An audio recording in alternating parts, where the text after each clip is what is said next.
Welcome to the Epic Company Culture Podcast, where your host, Josh Sweeney, will give you, the business leaders, HR professionals, and company culture aficionados, the knowledge you need to take your company culture to the next level. Hello, my name is Josh Sweeney, and welcome to the Epic Company Culture Podcast. Before I get started, I would like to thank Prototype Prime for this amazing podcasting space. The topic of today is employee ambitions. One thing that I enjoy understanding is where a person wants to go. What drives them? How do they want to grow? Who do they want to be? And above all, how do we get them there? And for me, it's a little bit different because I want to know how we get them there, whether it's inside or outside of our business, because it gives me an idea of what their passion is. And I know that most people aren't going to stay forever. So if they can be around for 3, 4, 5 years and be extremely happy with their growth plan and where they're going, and it gets them to where they want to be in life, then that's a success for me. So how do I uncover this? How do I have sessions and figure out what that ambition is? And how do I really dig deeper? So one of the things that I do is really just ask them what their long-term career goals are. So when somebody first comes into the organization, we're going to sit down, we're going to have a conversation around who do they want to be? We joke because no matter what age, it's kind of who do you want to be when you grow up type of conversation. What are your goals? What are your life goals? And where do you see yourself in 5 and 10 years? And when you ask somebody where they see themselves in 5 or 10 years, you start to get very different answers than where do you see yourself next year? Because next year is a lot of times is going to be in the business and where they're at now, maybe with some goals in there. But 5 and 10 years starts to give you a really outlook on where they want to go.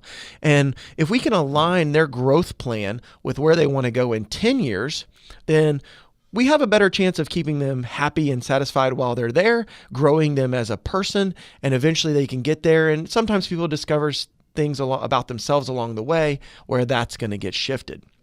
So it's all about finding how to help them get there. Now, the other thing that we do is we look at ways to unblock anything that's in their way. So one way that I look at this is I had a blocker. I've had a few blockers in careers. And what I found was a lot of times I knew where I wanted to go. I was working in an organization. I knew where I wanted to go. I knew what role I wanted next. And I had to proactively bring that up to management. And I had to, a lot of times it's in an annual review process. So you go into for that 1-year review and you say, okay, well, next year I want to be there. I want to be in the next spot. That's where I want to grow to. And I remember one time I got into a conversation. It's like, well, that sounds good.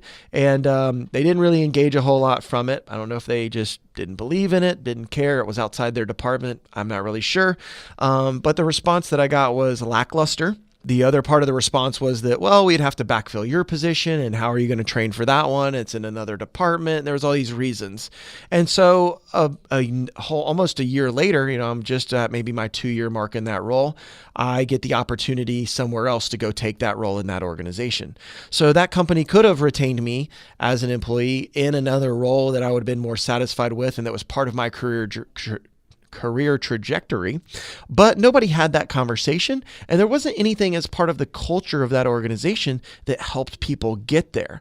One thing I would like to highlight from that is, as a larger organization, when you're looking at a larger organization, you really have to look at the career goal in the organization. A lot of people get protective, right? They have managers that are protective, and they're like, well, that's not in our department, so they just let it go. There's no cross-compartmental growth goals. There's no career growth goals if it's outside of that department.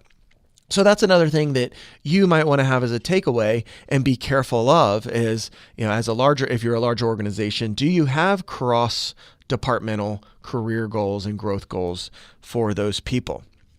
So in closing, the items that we have around employee ambition are understand where they want to go, make that part of the organization, make that part of the growth goals, and also look at how you can help them grow, whether it's cross-departmental or throughout their career in the organization.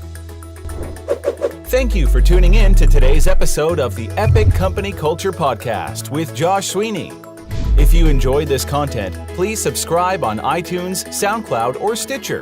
For additional content and transcripts, visit epicculture.co. If you have questions or topics you would like us to address or expand on, tweet us at epicculture1 or email at podcast@epicculture.co.